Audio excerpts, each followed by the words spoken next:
ሰላም ሰላም ሰላም ውድ የተከበራችሁ የአስቴር ቻናል ቤተሰቦ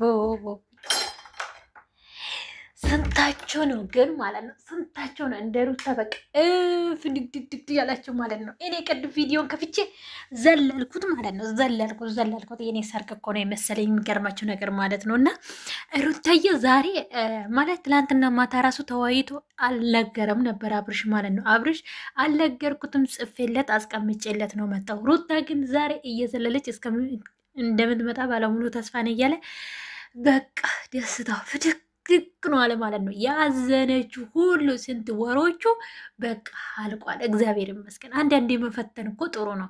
ፈተና ማየት ጥሩ ነው። ለሚመጣ ላይ ህይወታችን እናስተካክላለን እና እቺ ቀን እናያለን ብለን አላሰበችም። ማንም አላሰብነም ነበረ ከምድር ማለት ነው። ከሚያደርጉ ነገሮች ሁሉ እኔ እንጃ ምቀር ነበር የመሰለኝ። ግን ዛሬ በጣም ነው ደስ ያለኝ ለዚህ ቀን ማብቃታቸው።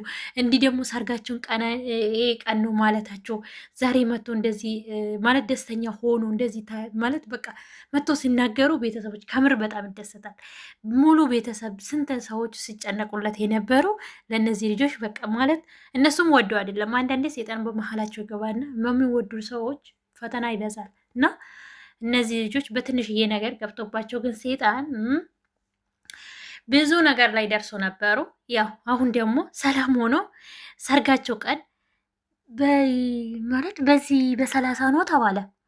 በዚህ በሰላሳ ከተባለ ማለት አሁን ዱባይ ልምመጡ በሰላሳ ግን ማለት ነው። አሁን የነሱ ጾም ራሱ ይፈታል እንዴ? ቤተሰቦች አይፈታም እንዴ?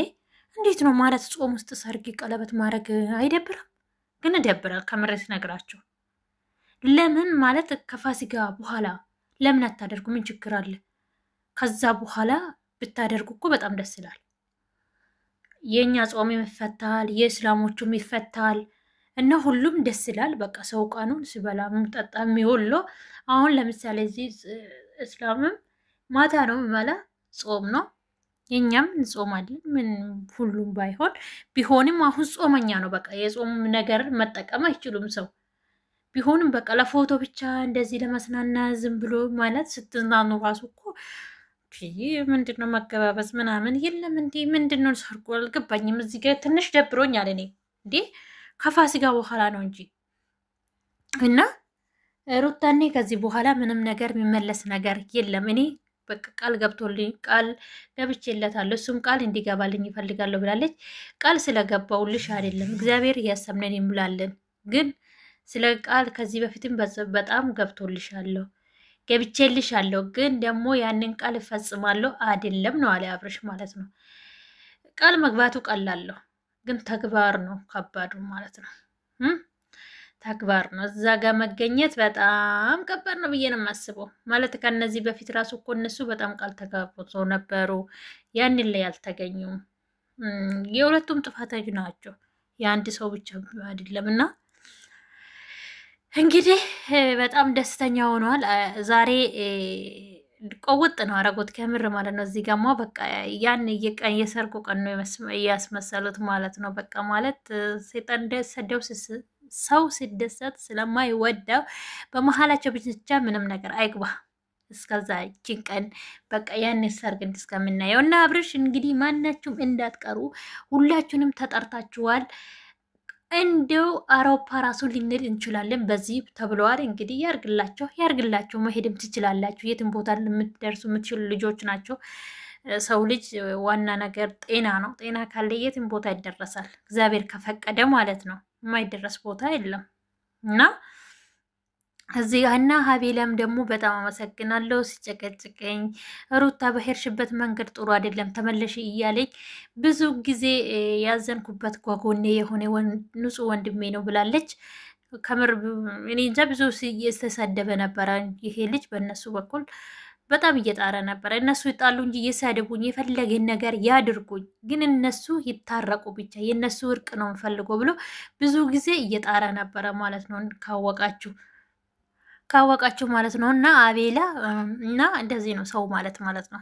አንዳንድ ሰው በቃ የሰው መውደድ እስከ ጥግ ማሳየት ነው ከምር ማለት ነው። እና ዛሬ ይሄው ያ ቀን ሁሉ መጥቶ አልፎ ታፍራላችሁ። የምትሰድቡ ሰዎች፣ የሆነ ነገር የምትናገሩ ሰዎች እነሱ አንድ የሚሆኑበት ቀን ይመጣል፣ ታፍርበታላችሁ እያለ ነበረ ከዚህ በፊት ማለት ነው አቤላ እና ይሄው አንድ ሆኖ ከነሱ ጋር ራሱ እሱ ራሱ እየጨፈረ እየዘለለ ዛሬ የደስታን ቀናቸውን እየተካፈሉ ይገኛሉ ማለት ነው። እና እንግዲህ በዚህ ሀገር በ30 ሰርጋቸውን ነው ቀለበት እናደርጋለን ምናምን ብለዋል። ያርግላቸው። ሁላችሁም ተጠርታችኋል። ማንም እንዳትቀሩ ተብላችኋል። እንግዲህ የኛ ወዴስ ሁሉ እንዳትቀሩ፣ ማንም እንድንቀራ አንፈልግም። ከዛን ደግሞ ወደዛ ተመልሰን ሰርጋችን እናደርጋለን ለቤተሰቦች ከበዓል በኋላ ከፋሲካ በኋላ ቤተሰብ ጋር እዚህ ኢትዮጵያ እናከብራለን። በተለይ ሰው ሀገር ደግሞ ያሉ እናንተ ኦዴሳችን ብቻ ስለሆነ ቤተሰብ እዚህ ስለሚቀራ ተመልሰን መተን ደግሞ እዚህም ድል ያለ ሰርግ ነው የምንደግሰው። እኔ ሰርግና ምንድነው ሞት አንድ ናት ነው የሚባለው። ስለዚህ ያ ቀን ተመልሶ ስለማይመጣ ድል ያለ ሰርግ ጭፍጭፍ ያለ ሰርግ ነው በቃ እንፈልገው ብሏል አብርሽ።